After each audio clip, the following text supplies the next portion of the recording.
Good morning mga tol. Yan, nagpaksiw tayo ng maliliit na galunggong. Yan ang ating almusal sa umagang ito. Yan. Abay, piprito yan natin. Yan, piprito natin yung mga tol. Para mas masarap at malinam na mga ating ulam. Yan, prito. Yan.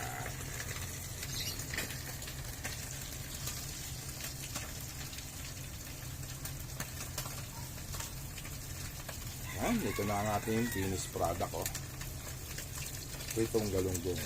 Pinaksiw muna bago pinirito. Yan.